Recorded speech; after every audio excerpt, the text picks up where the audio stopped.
నమస్తే, welcome to our channel. Telugu Desam పార్టీకి సంబంధించి అదేవిధంగా జనసేన పార్టీకి సంబంధించి క్యాడర్ ఎవరైతే ఉన్నారో అందరూ కాదు కానీ కొంతమంది కొంత అసంతృప్తితో ఉన్నటువంటి విషయం మనకు అందరికీ తెలిసిందే.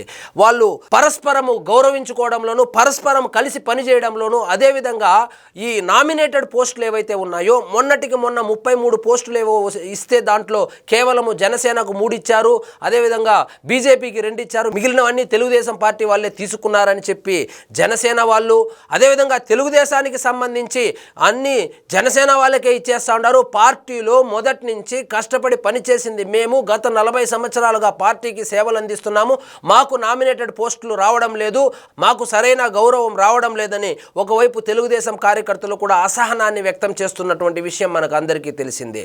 ఇవన్నీ కాసేపు పక్కన పెడితే వాళ్ళ అధినాయకత్వం మాత్రము ఒకవైపు చంద్రబాబు నాయుడు గారు కావచ్చు, లోకేష్ గారు కావచ్చు, పవన్ కళ్యాణ్ గారు కావచ్చు, చాలా అన్యోన్యంగా ఒకరికొకరు గౌరవించుకుంటూ ముందుకెళ్తున్నారు.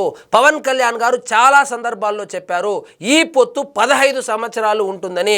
ఈయన పొత్తు 15 సంవత్సరాలు ఉంది అనగానే కొంతమంది జన సైనికులు వచ్చి మరి నెక్స్ట్ ముఖ్యమంత్రి ఎవరవుతారు, నెక్స్ట్ ఉప ముఖ్యమంత్రి ఎవరవుతారని చెప్పి వాళ్ళు డిబేట్ అయితే స్టార్ట్ చేస్తారు. అదేవిధంగా పొత్తు 15 సంవత్సరాలు ఉంటుందంటే కొంతమంది తెలుగుదేశం కార్యకర్తలు ఏమంటారు, నెక్స్ట్ ముఖ్యమంత్రి నారా లోకేష్ గారే అని చెప్పి సో ఈ విధంగా తరచూ గొడవలు పడుతూ ఉంటారు. సో ఇవన్నీ కాసేపు పక్కన పెడితే వీళ్ళు మాత్రము జనసేన పార్టీకి సంబంధించిన అధినాయకత్వము, తెలుగుదేశం పార్టీకి సంబంధించినటువంటి అధినాయకత్వం మాత్రం చాలా అన్యోన్యంగా ఉన్నారు.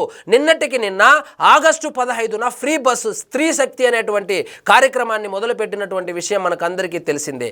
ఈ కార్యక్రమానికి హాజరైనటువంటి చంద్రబాబు నాయుడు గారు, అదేవిధంగా ఉప ముఖ్యమంత్రి గారైనటువంటి పవన్ కళ్యాణ్ గారు, నారా లోకేష్ గారు వాళ్ళు పాల్గొనడం జరిగింది.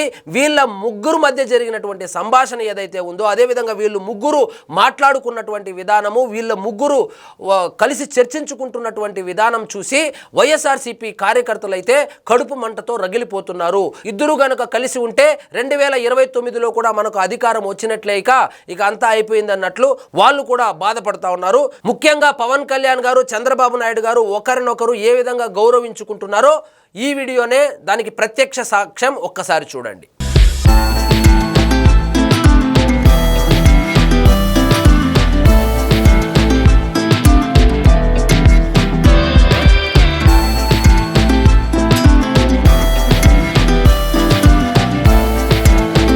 ఒక చంద్రబాబు నాయుడు గారు, పవన్ కళ్యాణ్ గారు కాకుండా నెక్స్ట్ జనరేషన్, తెలుగుదేశంలో నెక్స్ట్ జనరేషన్ లీడర్గా చెప్పబడేటువంటి నారా లోకేష్ గారు పవన్ కళ్యాణ్ గారిని ఎప్పుడు మా పవన్ అన్న అనే ప్రస్తావిస్తాడు.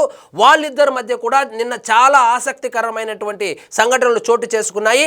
పవన్ కళ్యాణ్ గారు బస్ ఎక్కి టికెట్ తీసుకోబోతుంటే ఆయన నారా లోకేష్ గారు వారించి, ఇది నా నియోజకవర్గము, నా నియోజకవర్గానికి మీరు నిధులిస్తే చాలు, టికెట్ అయితే నేనే తీసుకుంటానని కూడా ఆయన కొంచెం చమత్కారంగా మాట్లాడడం జరిగింది. ఈ సన్నివేశం కూడా సోషల్ మీడియాలో నిన్న విపరీతంగా వైరల్ అయింది. నారా లోకేష్ గారి మధ్య పవన్ కళ్యాణ్ గారి మీద ఏ విధమైనటువంటి ర్యాపో ఉందో ఈ వీడియోనే ప్రత్యక్ష సాక్ష్యం. ఒకసారి చూడండి.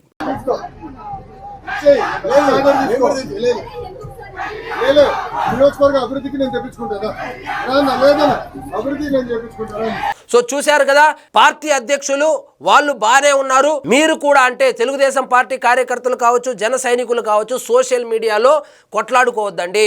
సో వాళ్ళకు ఏమి చేయాలి, ఎన్ని రోజులు పొత్తు పెట్టుకోవాలి, ఎలా మరొకసారి అధికారంలోకి రావాలని చెప్పి పక్కా క్లారిటీతోనే ముందుకెళ్తున్నారు. క్లారిటీ లేనింది ఇటువైపు అటువైపు కొంతమంది కార్యకర్తలకు మాత్రమే. వాళ్ళు కూడా క్లారిటీ తెచ్చుకొని కలిసి పనిచేస్తే 2029లో కూడా కూటమి ప్రభుత్వం ఏర్పడడం ఖాయం. ఇక ఎవరు ముఖ్యమంత్రి అవుతారు, ఎవరు ఉప ముఖ్యమంత్రి అవుతారు, ఎవరు పార్టీ అధ్యక్షులు అవుతారు అనేది వాళ్ళ నిర్ణయానికే వదిలిపెట్టేయాలి.